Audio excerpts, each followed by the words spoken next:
अल्हम्दुलिल्लाहि रब्बिल आलमीन वस्सलातु वस्सलामु अला अशरफिल अंबिया'i वल मुरसलीन नबीना मुहम्मदिन व अला आलिहि व अस्हाबिहि अजमाइन अम्मा बाद।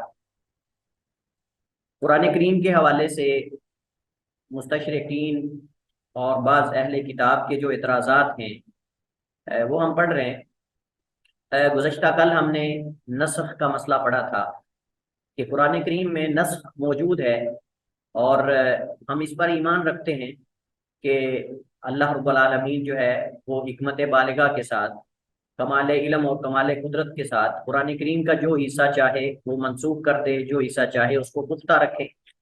मा ननसख मिन आयतिन औ नुनसिहा नाति बिखैरिन मिनहा औ मिथलिहा। कि अल्लाह सुब्हानहु व तआला फरमाता है कि जो हम कुरान करीम का हिस्सा मनसूख कर दें या बुला दें, हम उससे बेहतर या उसकी मिसल लेकर आते हैं। और कुरान करीम के अंदर मुतादिद मुकामात पे नस्ख का जो है वो सबूत मौजूद है। और हमने ये बात की थी कि नस्ख जो है मुसलमानों के यहाँ नस्ख से मुराद वो नस्ख नहीं जो अहले किताब और नसारा नस्ख मुराद देते हैं। उनके यहाँ जो नस्ख का माना है अल्लाह सुब्हानहु व तआला की शान में वो तनकीस और अल्लाह सुब्हानहु व तआला की तौहीन है, उसकी सिफात पे तनकीद है और उसकी सिफात में तनकीस और उसकी ज़ात में तनकीस है। जबकि हमारे मुसलमानों के यहाँ नस्ख जो है अल्लाह रब्बुल आलमीन के कमाल की तरफ इशारा करता है कि अल्लाह सुब्हानहु व तआला हर चीज़ पर कामिल कुदरत रखता है और कामिल इल्म रखता है हर चीज़ का। और इसी वजह से ही बंदों के हालात बदलने के साथ साथ अल्लाह सुब्हानहु व तआला अपने अहकामात में तब्दीली या उनमें किसी खास हिकमत से तखफीफ या उन अहकामात को ख़त्म करना अल्लाह सुब्हानहु व तआला की सुन्नत और अल्लाह ताला का तरीका है। कुरान करीम गैर महफूज है, ये एक एतराज़ है मुखालिफिन की तरफ से, मुस्तशरिकीन की तरफ से। और वो दावा करते हैं कि कुरान करीम में भी तहरीफ वाक़ हुई। कहते हैं कि अगर तुम ये दावा करते हो कि हमारी किताबों में तहरीफ है तो हम तुम्हें साबित करके दिखाते हैं कि तुम्हारी किताब कुरान करीम के अंदर भी तहरीफ मौजूद है। और कोई ऐसी आयत नहीं है कि कुरान करीम की अल्लाह ने हिफाजत का वादा किया है। कुरान करीम को भी बदला गया है और इसमें तहरीफ वाक़ हुई है और इसकी आयात को हज़फ किया गया है। जो मन की आयात जो पसंद थी उसको शामिल कर दिया गया और जो मुखालिफ थी उनको निकाल दिया गया। और ये दावा बड़े अफसोस से कहना पड़ रहा है कि इस एतराज़ में मुस्तशरिकीन के साथ साथ राफिज़ा भी उनके साथ शामिल है। बाज़ शिया हजरात, बाज़ राफिज़ा हजरात भी इस दावे के अंदर शामिल हैं कि कुरान करीम में तहरीफ हुई है, कुरान करीम में तहरीफ हुई है। और आपको याद हो कि ना याद हो, लेकिन शायद मुझे कुछ याद है कि हमने जब शिया और राफिज़ा का तारुफ पढ़ा था इनके फिरकों का, तो हमने इनके अकायद के अंदर ये बात पढ़ी थी कि शिया कुरान करीम में तहरीफ के कायल थे और अपनी तरफ से इन्होंने मुख्तलिफ किस्म की आयात वो बनाई हैं आले बैत की फजीलत में, उनकी शान में गुलूब करने में। और एक मुसफ़ का ये दावा करते हैं जिसको मुसफ़ फातिमा कहते हैं। और इनका ये दावा है कि उस मुसफ़ फातिमा के अंदर आले बैत के फ़दाइल और मनाक़िब हैं, लेकिन वलियाज़ुबिल्लाह सहाबाए किराम ने, खुलाफाए राशिदीन ने अपनी ताकत और क़ुव्वत के बलबूते पर उनको जो है वो कुरान करीम के अंदर शामिल नहीं किया और आयात को हज़फ कर दिया जो आले बैत की फजीलत में सैयदना अली बिन अबी तालिब रज़ी अल्लाह तआला अन्हु की इमामत और उनकी खिलाफत और उनके उनकी विलायत और उनके वसी रसूलिल्लाह खलीफा बिला फसल होने पे दलालत करती थी, उनको खुलाफाए राशिदीन ने एक बड़े पूरे प्लान के साथ जो है वो हज़फ कर दिया। और वो भी जो दलील लेते हैं वो इन्हीं अहादीस से जिनको आज हम पढ़ेंगे। आज का हमारा मौजू दो हदीसें हैं। एक हदीस सैयदा आयशा रज़ी अल्लाह ताला अन्हा की, जिसमें हज़रत आयशा रज़ी अल्लाह ताला अन्हा बयान करती हैं कि काना फीमा उनजिला मिनल कुरानी अशरु रदातिन मालूमातिन युहर्रिमना, कि कुरान करीम का जो हिस्सा नाजिल किया गया, यानी कुरान करीम के नाजिल करदा हिस्से में से एक ये भी था कि 10 दफा दूध पिलाने से हुर्मत साबित हो जाती है, रज़ात साबित हो जाती है। और ये मसला हमने रज़ात के मसले के अंदर पढ़ा था कि कोई औरत किसी बच्चे की माँ कब बन सकती है दूध पिलाने की वजह से या दूध पिलाने के सबब। और कोई मर्द किसी का रजाई बाप कैसे बन सकता है, रजात के रिश्ते कैसे साबित हो सकते हैं, तो हमने कहा था कि इसमें कुछ शर्तें हैं। कम अज कम इसमें तादाद जो हदीस में बयान की गई है वो 5 है। कम अज कम 5 है, पहले 10 था, फिर 10 को मंसूख करके 5 कर दिया गया।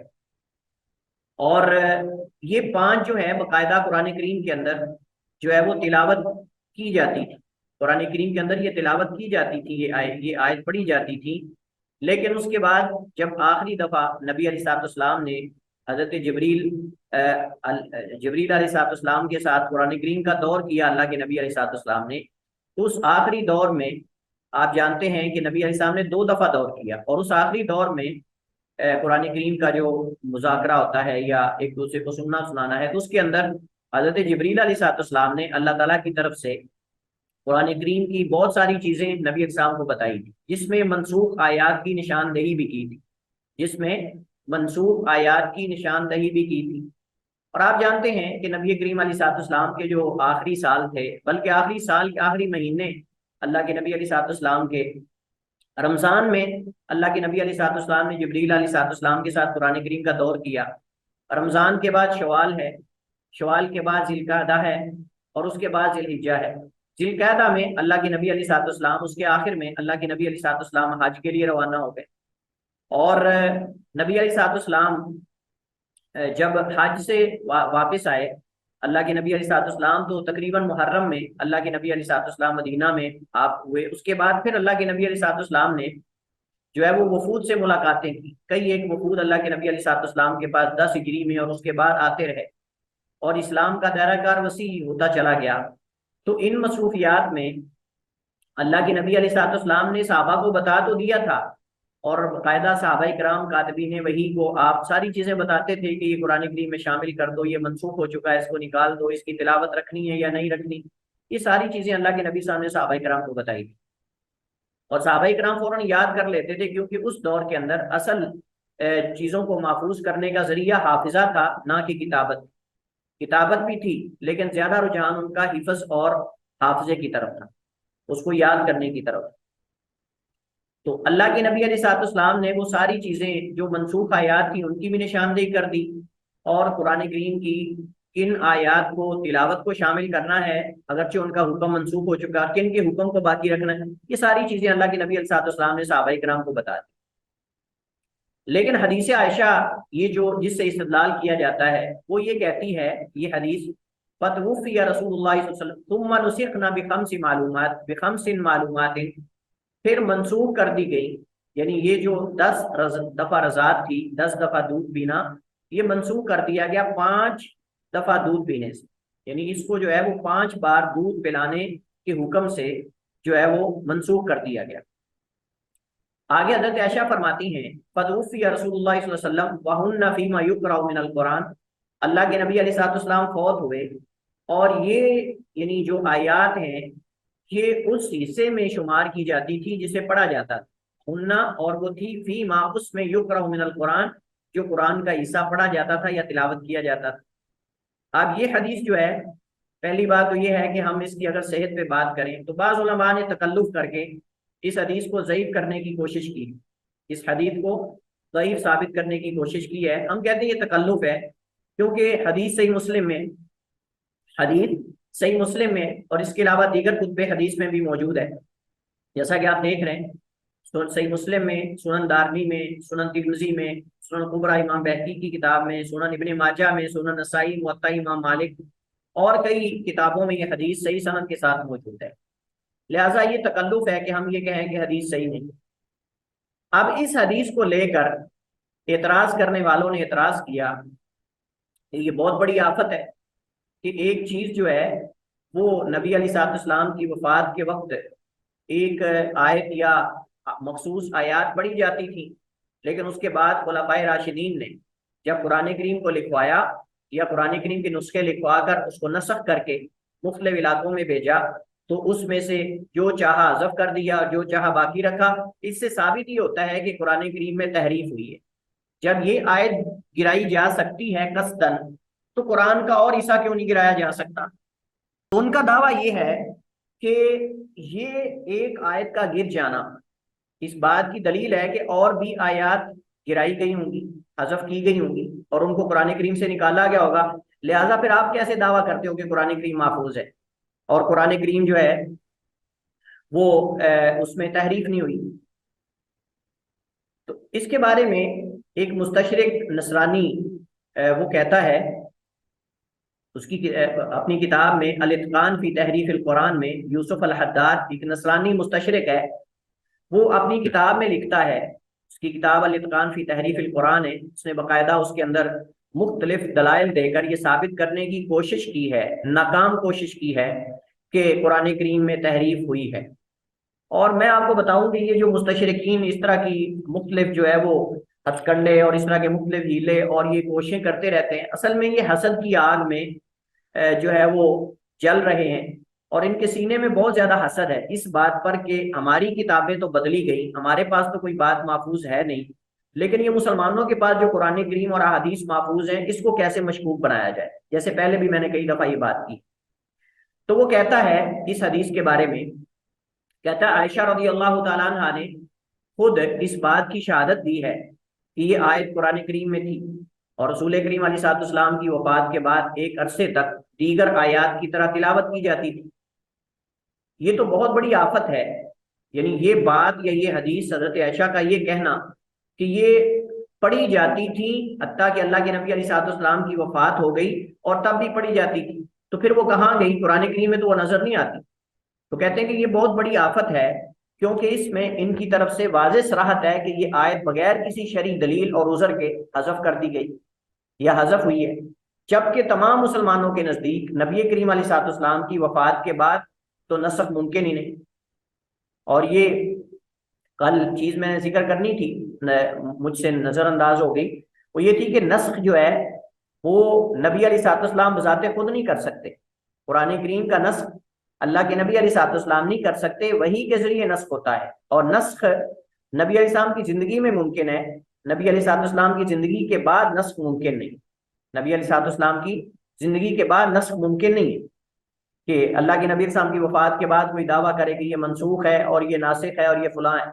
लिहाजा वो जो बाज अहनाफ ने ये कायदा और उसूल जिक्र किया है कि जो भी आयत या हदीस हमारे किसी इमाम के कौल के खिलाफ होगी उसको मनसूख मानेंगे या उसकी तावील करेंगे, ये दावा गलत है, क्योंकि नसख के लिए दलील होनी चाहिए और दलील जो है वो कुरान या हदीस से होनी चाहिए। नबी अलैहिस्सलाम बताएं कि ये आयत अल्लाह ताला ने मनसूख कर दी है या इसका हुक्म मनसूख है या इसकी तिलावत मनसूख है, ये एतराज है उसका। आपने एतराज को समझ लिया है। अब कोशिश करें पहले आप में से कौन इसके जवाब देगा, पहले तो जरा चेक करें ना, आप लोगों को भी मौका देना चाहिए। तो आप लोग इसका क्या जवाब देते हैं? वैसे मुतादिद बार इस हदीस पे हमने बात की है, वक्तन फक्तन होती रहती है बात, लेकिन चूंकि अब हमारे मौजू में ये मौजू का हिस्सा है तो इस वजह से हम इसको पढ़ रहे हैं। तो और भी आपने कई मौजूआत के अंदर ये पढ़ा होगा ये हदीस के बारे में, तो बताइए जरा कि इस हदीस के बारे में क्या जवाब देते हैं आप, इस एतराज के बारे में। अस्सलाम वालेकुम रहमतुल्लाह। वालेकुम सलाम जी। ये तिलावत वो लोग उसमें करते रहते थे जिनको अभी तक ये खबर नहीं पहुंची थी कि ये वाली आयत हज़फ हो गई है, जैसा कि वो चलिए बरकता में ऊपर लिखा हुआ है। चलिए, एक तो इसका जवाब ये है कि ये इससे मुराद ये है कि वो लोग पढ़ते थे जिन तक इसका नस्ख नहीं पहुंचा था जिन तक इसका नस्ख नहीं पहुंचा था और कोई बाकी लोग चले कम से कम ये बता दें कि आप जाग रहे हैं ना सब इंशाल्लाह। जी जी सर। अल्हम्दुलिल्लाह। जी सर। कराची में एक्चुअली टाइम बाद में होता है ना, लाहौर की नमाज के बाद, तो फिर मगरिब की नमाज के लिए जाना पड़ता है। अच्छा अच्छा, ठीक है, चलिए फिर बताइए जरा। चले खैर, टाइम हमारा कम है तो ये उनका एतराज है। इस एतराज के ज़िमन में हम इसके कई जवाब दे सकते हैं। सबसे पहली बात तो ये है कि कुरान करीम जो है तवातुर के साथ अल्लाह ताला की तरफ से उसके नकल और माखूज होने पर यकीन रखने वाला हर शख्स, यानी जिस शख्स का भी इस बात पे यकीन है कि कुरान करीम तवातुर के साथ अल्लाह ताला की तरफ से नकल करके हम तक पहुंचाया गया है और महफूज है, जिसका भी इस पर यकीन है वो जानता है कि जब कोई हदीस किसी ऐसे मसले के साथ टकरा रही हो जिसका सबूत और महफूज होना मुसलमानों के यहाँ तवातुर से मिलता हो, यानी किसी ऐसे मसले के खिलाफ हदीस हो कि जिस मसले का सबूत और उसका महफूज होना तवातुर से हो, तो इस सूरत में एतराज एतराज उस मुतवातिर की तरफ नहीं जाएगा, बल्कि एतराज उस हदीस की तरफ जाएगा। हदीस के अंदर हम कहेंगे कि इसके अंदर कोई इश्काल है, उसको हल करना चाहिए, ना कि कुरान करीम पर कोई इश्काल या एतराज है। पहली बात तो ये है, हम सब का इस बात पर ईमान और यकीन है कि कुरान करीम तवातुर के साथ महफूज है, और कुरान करीम मुख्तलिफ जराए से अल्लाह ताला ने इसे महफूज किया है, किताबत के जरिए भी और हिफज और इत्कान के जरिए भी और उलूम के जरिए भी, तफसीर के जरिए भी, मुख्तलिफ सूरतों से अल्लाह ताला ने कुरान करीम को जो है वो महफूज किया है। तो लिहाजा कुरान करीम हमारे यहाँ इसका सबूत कतई है, इसका सबूत कतई है हदीस के मुकाबले में। और ये हदीस जो है ये खबर वाहिद, ये हदीस खबर वाहिद है। लिहाजा जो इश्काल पैदा हो रहा है हमें उसको हल करना चाहिए, ना कि हम इस इश्काल की वजह से कुरान करीम पर शक करने लग जाएं। पहली बात तो ये, लिहाजा इश्काल हदीस पर वारिद हो रहा है, इश्काल कुरान करीम की इस आयत पर या कुरान करीम के जो है वो गैर महफूज होने या कुरान करीम के जो है वो वलियाज़ुबिल्लाह मुहर्रफ होने पर दलालत नहीं कर रहा। ये पहला स्टेप है, पहली बात हम ये करेंगे। दूसरी बात ये है कि अगर हदीस को आप बगौर पढ़ें, हदीस को बगौर पढ़ें, इसका बगौर मुताला करें, अच्छे तरीके से मुताला करें, तो हदीस का मंतूक, मंतूक आप जानते हैं कि जो उसके अंदर चीज बयान हुई है यानी जिक्र हुआ है जिसका, हदीस का मंतूक उससे ये लाजिम नहीं आता कि मज़कूरा आयत रसूल करीम अलैहिस्सलाम के वफात के बाद ही मनसूख हुई हो। यानी इस हदीस के अंदर कहीं भी नहीं कि ये आयत बाद में मनसूख की गई या इसको हज़फ किया गया, बल्कि ज्यादा से ज्यादा इसके मुतालिक हम ये कह सकते हैं कि इसका नस्ख नबी अलैहिस्सलाम की वफात के बिल्कुल करीब करीब हुआ। इसका नस्ख नबी अलैहिस्सलाम की वफात के बिल्कुल करीब हुआ, इतना करीब हुआ कि सब लोगों को इसका इल्म ना हो सका, और उसके बाद नबी अलैहिस्सलाम की वफात की खबर फैल गई, लोग उसमें मशगूल हो गए, फिर फितने जो है वो बर्पा हो गए।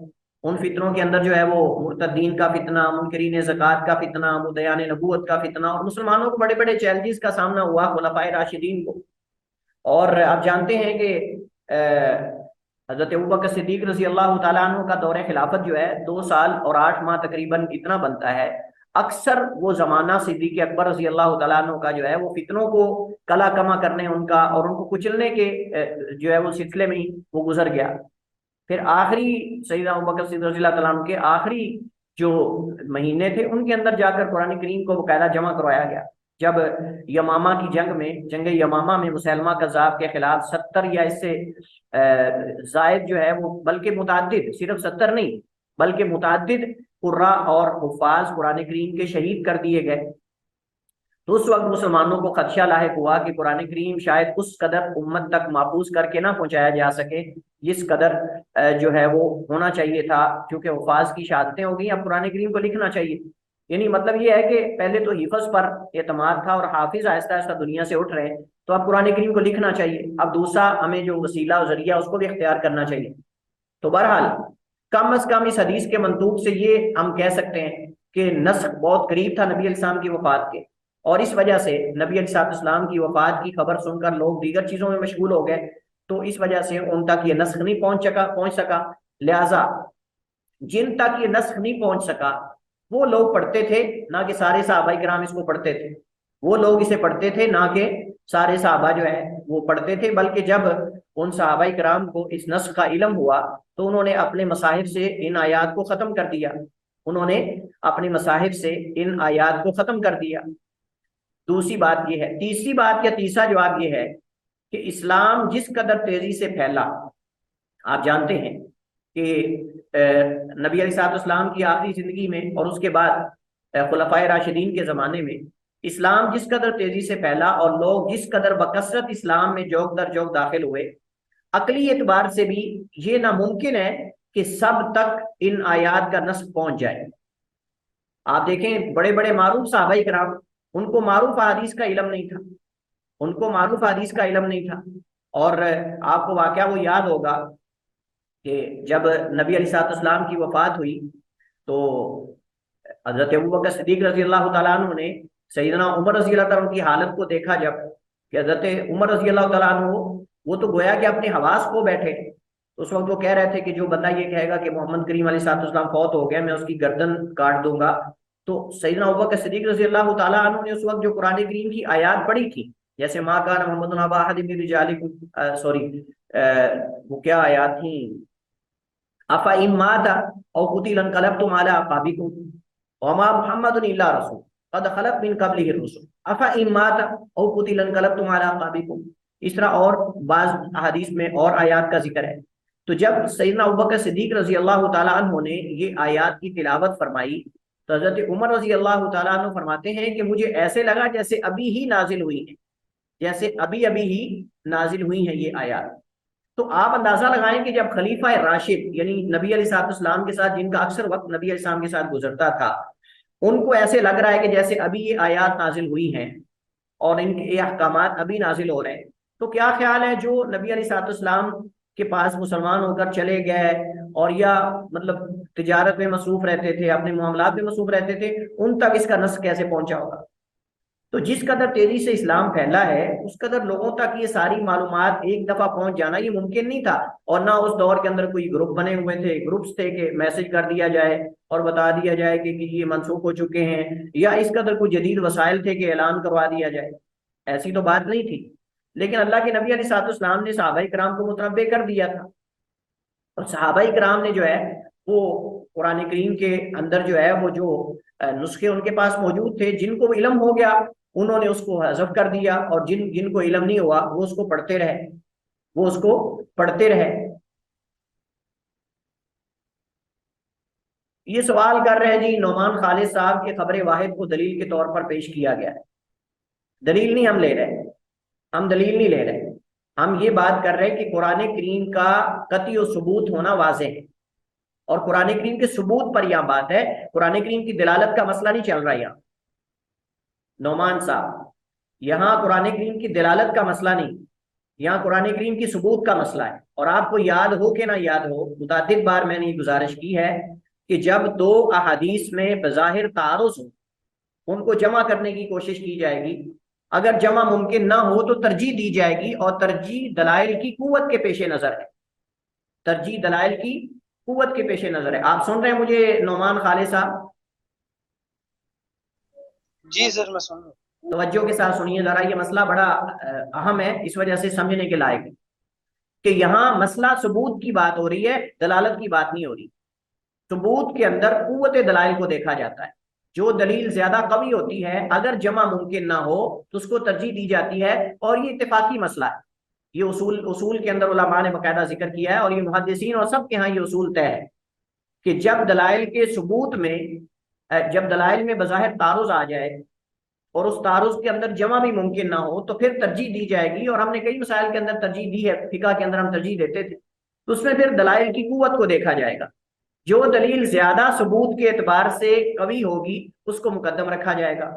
लिहाजा यहाँ ये मसला है, यहाँ ये मसला नहीं कि दलालत कुरान करीम की बाज आयात की दलालत कती है, बाज आयात की दलालत ज़न्नी है, यानी उस मसले पर जो मसला आप उससे अखज़ कर रहे हैं या जिस पर वो अल्फाज दलालत कर रहे हैं, जैसे तलाक़त क़ुरू का मसला है, जैसे वल मुतल्लक़ात यतरब्बस्न बिअन्फुसिहिन्ना तलाक़त क़ुरू, वल मुतल्लक़ात यतरब्बस्न बिअन्फुसिहिन्ना तलाक़त क़ुरू।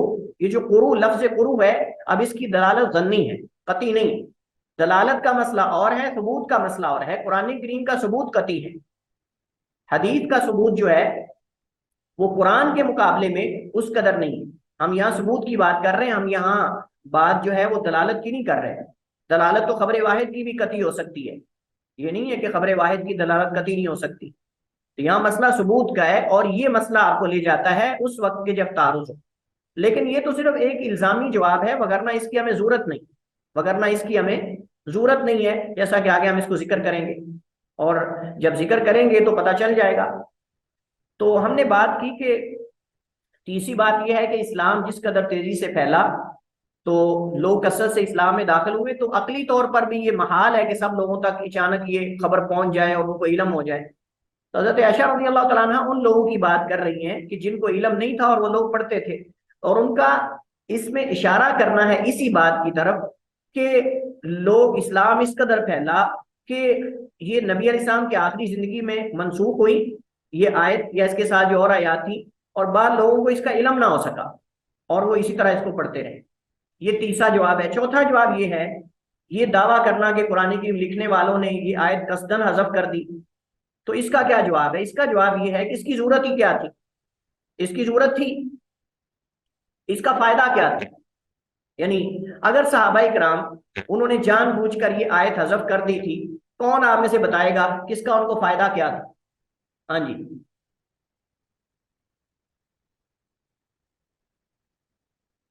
चलें हम कहते हैं जी राफजा के, अगर राफजा के कौल को हम ले लें, वो तो कहते हैं जी आले बैत के फजाइल और मनाकिब और उनकी खिलाफत के आयात को निकाल दिया, उसमें तो चले हम कहते हैं कि उनकी कोई मसलत होगी। लेकिन इस आयत की जो रज़ात का मसला है, इसमें उनकी क्या मसलत थी? बज़ाहिर तो कुछ महसूस नहीं होती। इसके अंदर क्या कोई अकीदे का मसला साबित हो रहा है या कोई बुनियादी दीन का हुक्म साबित हो रहा है? ज्यादा से ज्यादा इससे ये साबित हो रहा है कि एक फिकी मसला साबित हो रहा है, और ये फिकी मसला दीगर मुतादिद अहादीस से भी साबित हो रहा है। सिर्फ इस हदीस से नहीं, बल्कि और सहाबाए किराम ने 5 दफा रज़ात का मसला दीगर हदीस में भी बयान किया है, जैसे हमने रज़ात के मसले के अंदर पढ़ा था। तो रज़ात का मसला जो है, 5 दफा रज़ात जो है वो इससे हुर्मत साबित होती है, ये तो दीगर सही हदीस से भी साबित है। लिहाजा सहाबाए किराम को फिर उन हदीस को भी हज़फ करना चाहिए था। अगर उनको कोई रज़ात के मसले के साथ कोई वलियाज़ु बिल्लाह कोई मसला था, तो फिर उनको वो अहादीस भी हज़फ करनी चाहिए थी, वो अहादीस भी हम तक नहीं पहुंचानी चाहिए थी जिन अहादीस के अंदर जो है वो 5 दफा रज़ात का हुक्म साबित होता है और हुर्मत साबित होती है। तो इसका मतलब ये कि सहाबाए किराम ने अगर तुम्हारे दावे के मुताबिक ये आयत हज़फ की है, तो उनका इसमें मकसद क्या है? उनको कोई इससे फायदा हासिल हो रहा है? क्योंकि अगर तो उनका इस मसले को छुपाना था मकसूद, तो ये मसला तो कोई इतना बड़ा मसला है ही नहीं। ना इससे कोई अकायद साबित होते हैं, ना इससे कोई अरकान साबित होते हैं इस्लाम के या ईमान के। तो ये तो एक फिकी मसला है, और ये मसला तो दीगर सही हदीस से भी साबित है। लिहाजा फिर सहाबाए किराम को इसमें क्या फायदा था? अगर उन्होंने हज़फ करना होता तो फिर अहादीस से भी इस हुक्म को हज़फ करते।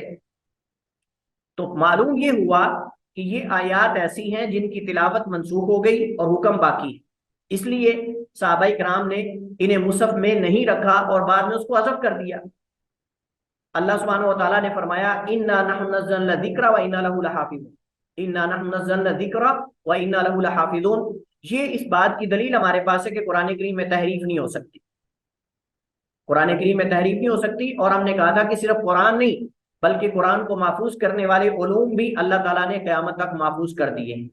इसलिए मुमकिन नहीं हो सकता कि एक आयत की तिलावत मनसूख ना हुई हो और वो ज़ाया हो जाए। हाँ जी, क्या ऐसा मुमकिन है कि एक आयत की तिलावत मनसूख ना हुई हो और साहबा ने उसको गिरा दिया हो और वो कुरान करीम पता ही ना चले कि ये कुरान का हिस्सा है? जबकि कुरान करीम तो उस दौर में सहाबाए किराम के हाफजे में महफूज था, मुतादिद हुफ्फाज मौजूद थे उस वक्त।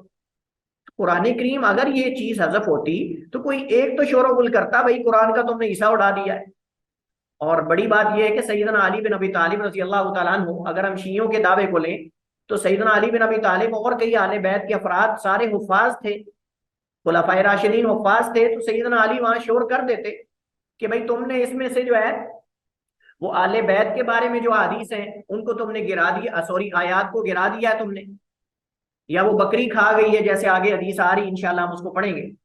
तो वो ये शोर कर देते ना हज़रत अली रज़ी अल्लाह। नाउज़ुबिल्लाह, मैं कहता हूँ इतना घटिया अकीदा है ये राफिजा का, इतना घटिया अकीदा है कि ये जाने या अनजाने में आले बैत की तौहीन कर जाते हैं, जाने ना अनजाने में आले बैत की तौहीन कर जाते हैं। यानी मतलब इसका ये हुआ कि सैयदना अली रज़ी अल्लाह तआला अन्हु ने इतने बड़े मसले में कंप्रोमाइज कर लिया खुलाफाए राशिदीन से, इतने बड़े अहम मसले में कि उनकी शान में वारिद होने वाली कुरानी आयात को खुलाफाए राशिदीन हज़फ करवा रहे हैं और सैयदना अली बिन अबी तालिब खामोश है, हालांकि वो हाफिज है और उनको पता है। तो ये जो दावा किया जाता है कि ये आयत हज़फ हो गई, या जो है वो आले बैत के फ़ज़ाइल और मनाकिब के बारे में आयात थी और वो खुलाफाए राशिदीन ने उसको कुरान करीम में से हज़फ कर दिया जानबूझकर, जैसा कि राफिजा का, शिया का, तहरीफ का अकीदा है। तो ये तो आले बैत की बहुत बड़ी तौहीन है। हजरत अली रजी अल्लाह तआला की बहुत बड़ी इहानत और तौहीन है कि नाउजुबिल्लाह इतना बड़ा अहम मसला कुरान करीम की तहरीफ का, और उस पर सैयदना अली कंप्रोमाइज कर गए और वो आगे से बोले ही नहीं कि तुमने तो ये सारी आयात, हालांकि वो हाफिज थे। तो मैं बात ये कर रहा था कि मैं पिछले दिनों एक राफिजा के जाकिर का मैं सुन रहा था बयान। वो कहता है कि खुलफाए राशिदीन में से ना अबू बकर हाफिज थे, ना उमर हाफिज थे, ना उस्मान हाफिज थे, वलियाज़ बिल्लाह। यानी लोगों को किस अंदाज से जो है वो शुकूक व शुबात में डालते हैं ये खबीस लोग। तो कहता है कि वो तो हाफिज ही नहीं थे, खुलफाए राशिदीन में से सैयदना अली के अलावा कोई हाफिज नहीं था। हम कहते हैं चले ठीक है, आ जाओ फिर मैदान में, सैयदना अली के अलावा कोई हाफिज नहीं था, तो फिर जो आयात उन्होंने गिराई सैयदना अली को पता नहीं चला कि वो आयात तो हमारे फज़ाइल व मनाकिब में और वसी और रसूलिल्लाह और खलीफा बिला फसल और वो सारी वो फिर कंप्रोमाइज कर गया इस पे। ये ऐसी जाहिल कौम है, ऐसी अहमक कौम है कि ये जाने ना अनजाने में खुद आले बैत की तौहीन कर जाते हैं और इनको पता भी नहीं चलता। लिहाजा हम ये बात कर रहे थे कि मुमकिन नहीं कि एक आयत की तिलावत मनसूख ना हुई हो और वो ज़ाया हो जाए, क्योंकि कसीर तादाद में सहाबाए किराम हुफ़ाज़ मौजूद थे, कसीर तादाद में मौजूद थे। कुरान करीम सिर्फ किताबत के जरिए महफूज नहीं था, बल्कि उसकी असल हिफाजत जुबानी याद करने से है। बेशुमार सहाबाए किराम उसके हाफिज थे। और हमने पीछे उमर बिन सलमा रजी अल्लाह तआला अन्हु का वाक़या हमने पढ़ा था। बिल्कुल छोटे से साहबी, यानी जो जहलियत के ज़माने में अभी मुसलमान नहीं हुए थे, आने जाने वाले वो खुद से कुरान सुन के याद कर लेते थे। उनको कितने कुरान करीम, अक्सर ईसा पूरे कबीले में सब ज्यादा कुरान उनको याद था, हालांकि वो दूसरों से सुनकर कुरान करीम याद करते थे। तो मुतादिद सहाबाए किराम हुफ़ाज़ थे, तो क्या उनमें किसी के इल्म में नहीं आया? साफ ज़ाहिर है कि कुछ लोगों ने तो कुरान से देखकर याद किया होगा, कुछ लोगों ने नबी से सुनकर, नबी अलैहिस्सलाम से, दूसरे सुनकर आगे नकल किया होगा और फिर वो नकल होता चला गया। तो वो जो लोगों के हाफजे में था और वो जो किताबत में था, उसमें तो तारुज़ होना चाहिए ना। फिर जिनके हाफजे में था वो और होना चाहिए, और जिनके साथ पास लिखा हुआ था वो और होना चाहिए। ये तो इस दावे को साबित कैसे कर सकते हैं ये लोग? हाफिज इब्न हजर रहमतुल्लाह ताला ने अबू उबैद के हवाले से नकल किया है कि वो कहते हैं सहाबाए किराम में मुतअद्दिद सहाबाए किराम जो है वो हुफ़ाज़ थे। कहते हैं ज़करा अबू उबैद अल-कुर्रा मिन अस्हाबि नबी सल्लल्लाहु अलैहि वसल्लम। अबू उबैद ने नबी अलैहिस्सलाम के सहाबा में से कई कुर्रा जिक्र किए हैं जो हुफ़ाज़ और कुर्रा थे। फ़अद्दा मिन अल-मुहाजिरीन, मुहाजिरीन में से उन्होंने अल-खुलफ़ा अल-अर्बा व तलहता व सअदन व इब्न मसऊद व हुज़ैफा व सालिमन व अबू हुरैरा व अब्दुल्लाह इब्न साई व अबादिला। उन्होंने मुहाजिरीन में खुलफ़ाए राशिदीन, खुलफ़ाए अरबा को शुमार किया, ये हुफ़ाज़ थे, कुर्रा थे। तलहा बिन उबैदिल्लाह, साद बिन अबी वक़ास, इब्ने मसूद, अब्दुल्लाह इब्ने मसूद, हुज़ैफा और उनके गुलाम सालिम, और अबू हुरैरा रज़ी अल्लाह तआला अन्हु, अब्दुल्लाह बिन साइब और अबादिला। यानी अबादिला से मुराद अबादिला अरबा है। अबादिला अरबा अब्दुल्लाह इब्ने ज़ुबैर, अब्दुल्लाह इब्ने अब्बास, अब्दुल्लाह इब्ने अम्र इब्न आस और अब्दुल्लाह इब्ने उमर, चारों के चारों भी हुफ़ाज़ और कारी थे।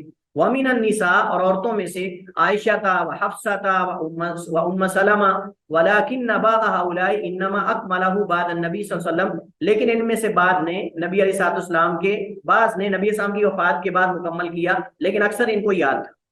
वअद्दा इब्न अबी दाऊद फी किताब शरिया मिनल मुहाजिरीन अयदन, और इसी तरह इब्न अबी दाऊद ने अपनी किताब शरिया में मुहाजिरीन में से तमीम बिन अबी औस अद्दारी को भी, उक़बा बिन आमिर को भी, अंसार में से उबादा बिन सामित, मुआज, और इसी तरह जो है वो मुजम्मा इब्ने हारिसा, फदाला इब्ने उबैद, मसलमा बिन मखलद और कई सहाबाए किराम को शुमार किया है। उसी तरह जिन्होंने कुरान करीम को जमा किया यानी याद किया, अबू मूसा अशरी हैं, और इसी तरह जो है वो अमर बिन आस है जिन्होंने आखिर में कुरान करीम याद किया। साद बिन अब्बाद हैं, उम्मे वर्का हैं, उम्मे सलमा हैं और कई सहाबाए किराम हैं। इमाम सियूती रहमतुल्लाह ताला ने इत्कान के अंदर जो है तकरीबन 20 के करीब सहाबाए किराम जिक्र किए हैं जो कुरान करीम के हुफ़ाज़ थे, और 70 वो हुफ़ाज़ अल्लाह के नबी साहब के ज़माने में शहीद हो गए थे। और इसी तरह जो जंग यमामा में शहीद हुए वो भी कितने कसीर तादाद में कारी थे। तो अभी बहुत सारे मौजूद थे सहाबाए किराम जिनको कुरान करीम याद था, सहाबियात जिनको कुरान करीम याद था। इसके बाद हर दौर में हर इलाके में हुफ़ाज़े किराम मौजूद रहे और रहेंगे। तो क्या कुरान करीम उनके हाफजे में जो मौजूद था वो इसके साथ मुतारिज था? उनमें से किसी ने दावा नहीं किया कि कुरान करीम में कहूँ ईसा हज़फ हो गया।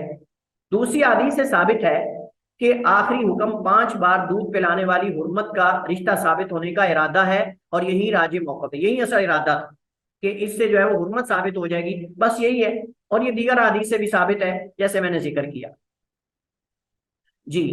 इसके बाद जो अगला मसला है वो इसी हदीस का एक दूसरा तरीक है जिसको पेश करके एतराज किया जाता है, और आपने अक्सर शिया हज़रात से सुना होगा, वो कहते हैं कि जी बकरी खा गई थी, वो कुरान बकरी खा गई थी जिसके अंदर आले बैत के फ़दाइल व मनाक़िब और वो सारी चीजें मौजूद थी।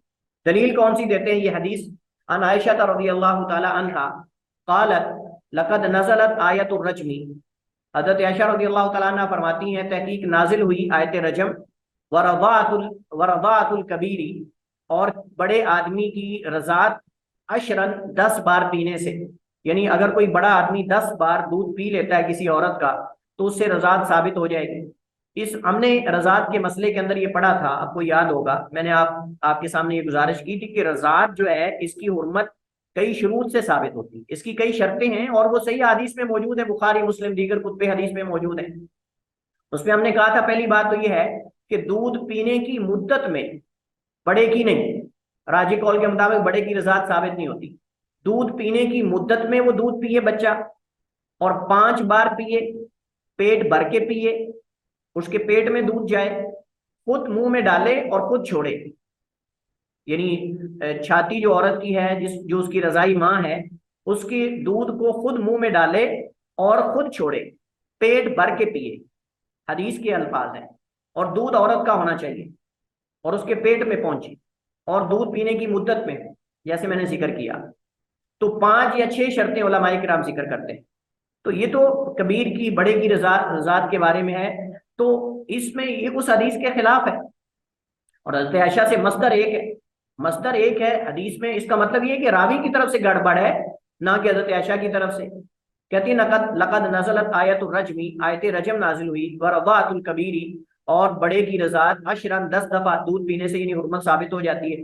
वलक़द कान फी सहीफ़तिन, और ये सहीफे में थी लिखी हुई, तहत सरीरी, मेरी चारपाई के नीचे, तहत सरीरी, मेरे तख्त या मेरी चारपाई के नीचे।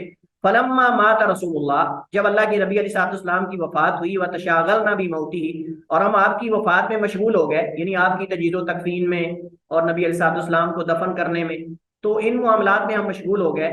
तो दाखला दाजिन, एक बकरी दाखिल हुई, बाज़ रिवायात में दाखला दाबतुन, कोई चौपाया दाखिल हुआ, फ़अकलहा, उसने उसे खा लिया, यानी वो सहीफा सारा ही खा गया, और उसके अंदर जो है ये आयात थी, आयत रजम थी, आयत रज़ात थी, और कई आयात भी दावा करने वाले दावा करते हैं कि उसमें थी, लेकिन वो बकरी खा गई, और इसी से ही वो अक्सर बात करते हैं जी वो जो मुसहफ है वो बकरी खा गई थी, तो वो तो फलां है, और इस वजह से कहते हैं, वो कहते हैं कि जी बकरी इनकी खा गई और मुसीबत हमें पड़ी हुई है। ये शिया, बाज शिया रात राफिजा ये कहते हैं। इस हदीस को इमाम अहमद ने अपनी मुस्नद में और इब्ने माजा ने अपनी सुनन में रिवायत किया है। लेकिन ये हदीस जो है, पहली बात तो ये कि हम इसकी सेहत पे बात करते हैं कि क्या ये हदीस सही सनद के साथ साबित भी है कि नहीं। तो पहली बात तो ये कि हदीस ये ज़ईफ है, और इसमें 3 इल्लतें। पहली इल्लत ये है, इसमें मोहम्मद बिन इसहाक रावी है, मोहम्मद बिन इसहाक बिन यसार अल मतलबी मौला, मोहम्मद बिन इसहाक बिन यसार मतलबी, जो सीरत और मगाजी में तो इमाम समझे जाते हैं, लेकिन हदीस में उलमा ने इन पर जरा की, हदीस के मैदान में उलमा ने इन पर जरा की है। बाज़ उलमा ने इनको मुत्तहम बिल कज़िब कहा है, बाज़ उलमा ने सख्त ज़ईफ कहा है, बाज़ उलमा ने लय्यिनुल हदीस कहा है, बाज़ उलमा ने सय्युल हिफ्ज़ कहा है, बाज़ उलमा ने और भी सख्त जरा इन पर की। लेकिन हाफिज इब्ने हजर रहमतुल्लाह ताला ने अपनी किताब तकरीब में खुलासा जो निकाला है वो ये है, सदूकुन मुदल्लिस, सदूकुन मुदल्लिस, और तादील के सीगों में सबसे जो निचला सीगा है वो है सदूक मुदल्लिस, या उससे नीचे सदूकुन सय्युल हिफ्ज़, सदूकुन युख्ते, सदूकुन यहिम, सदूकुन इख्तलत बि आखिरती, या सदूकुन युखालिफु सिकात, या सदूकुन युरसिल, या इस तरह के जो सीगे हैं ये तादील में सबसे आखिरी दर्जे के। लिहाजा एक तरफ तो सदूक है, और सदूक दर्जे के रावी की हदीस तो पहले ही सही से नीचे है, यानी हसन है, लेकिन साथ साथ ये मुदल्लिस भी है, और मुदल्लिस रावी जब तदलीस करता है तो उसकी रिवायत मुदल्लस होती है। ये अल्फाज गौर से सुनिए, मुदल्लिस रावी जब तदलीस करता है तो उसकी रिवायत मुदल्लस होती है, और जब वो अन अना के साथ बयान करे तो वो मुदल्लस शुमार की जाएगी। और इस रिवायत में बयान करने में मोहम्मद बिन इसहाक अन अना के साथ रिवायत कर रहे हैं, अन अना के साथ रिवायत कर रहे हैं। और दूसरी बात यह है कि इस हदीस की सनद में इज़्तिराब है।